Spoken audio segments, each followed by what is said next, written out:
नमस्कार, मी सौरभ कोरटकर. तुम्ही बघत आहात TV9 मराठी. आता आपण पाहूया दिवसभरातल्या महत्त्वाच्या 100 बातम्या सुपरफास्ट 100 मधून. संघाशी संबंधित ऑर्गनायझर या नियतकालिकातून भाजपला खडेबोल. अजितदारांना सोबत घेऊन भाजपने स्वतःची ब्रँड व्हॅल्यू कमी केली. महाराष्ट्रातील राजकारणाचा दाखला देत भाजपला घरचा आहे.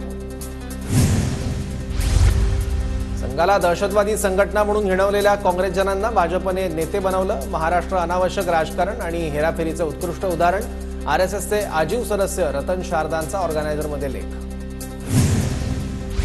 संघाशी संबंधित ऑर्गनायझर पांचजन्य फक्त भाष्य करतात, कृती करत नाहीत. ठाकरे गटाचे खासदार संजय राऊत यांची टीका. तर प्रवचनं जास्त झाली, धमक असेल तर कृती करून दाखवा, राऊतांचं आव्हान.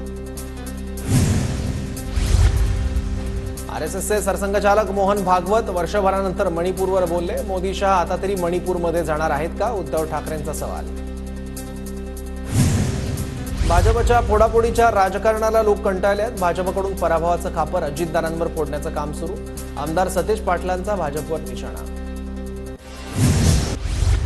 अजित पवार गट थोड्याच वेळात राज्यसभेसाठी उमेदवाराची घोषणा करणार. सुनेत्रा पवार आणि भुजबळांच्या नावाची चर्चा. राज्यसभेचा उमेदवारी अर्ज भरण्याचा उद्याचा शेवटचा दिवस. मुंबई शिक्षक मतदारसंघात भाजप राष्ट्रवादी काँग्रेसचे उमेदवार आमने सामने. मुंबई आणि नाशिक शिक्षक मतदारसंघ निवडणुकीसाठी अर्ज माघारीचा शेवटचा दिवस. पुण्यातील विधान परिषदेच्या जागांवरून सुरू असलेला पेच सुटला. कोकण पदवीधरची जागा काँग्रेसला देणार, तर नाशिकच्या जागेवरून काँग्रेसचा उमेदवार माघार घेणार. संजय राऊत यांची माहिती. लोकसभेला 4 जागा जास्त मिळाल्या असत्या तर शेफारून बोललो नसतो. खासदार संजय राऊतांचा नाना पटोलेंना टोला.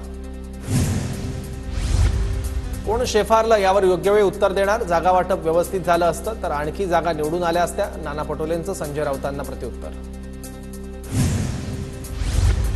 उद्धव ठाकरेंच्या हस्ते अनिल परबांच्या जाहीरनाम्याचं प्रकाशन. शिवसेना आणि मुंबईकरांचं वेगळं नातं असल्याचं ठाकरेंचं वक्तव्य.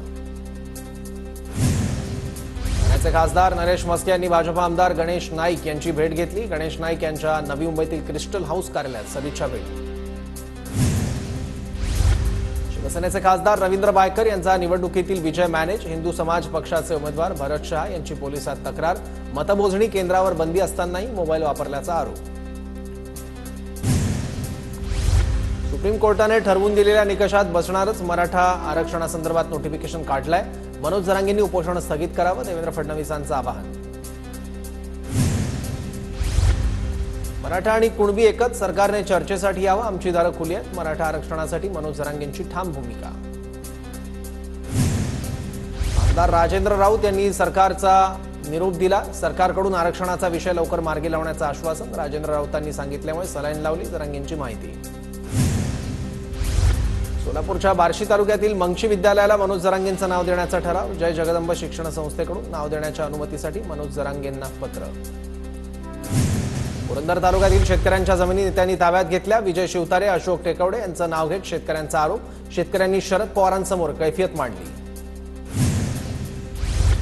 मनसे नेते वाळा नांदगावकरांनी घेतली अजित पवारांची भेट. घाटकोपर होर्डिंग दुर्घटनेबाबत उद्या मंत्रालयात बैठक. मंत्री अनिल पाटील आणि मंगलप्रभात लोढांनी बोलावली बैठक. दुर्घटनेतील मृतांच्या नातेवाईकांना आर्थिक मदत देण्यासाठी बैठक. डोंबिवली एमआयडीसीतून शिंदेसेना हप्ते गोळा करते. शिंदेसेना किती हप्ते गोळा करते याचे आकडे द्यावे लागतील. डोंबिवलीतील पुन्हा लागलेल्या आगीनंतर राऊतांचा हल्लाबोल. किरीट सोमय्यांच्या वादग्रस्त वक्तव्यानंतर मुस्लिम संघटना आक्रमक. सोमय्यांविरोधात मुस्लिम संघटना मोर्चा काढणार. सोमय्यांचं घर आणि कार्यालयाबाहेर सुरक्षा वाढवली. मानखुर्दमध्ये बांगलादेशींनी मतदान केलं. सोमय्यांचं वक्तव्य.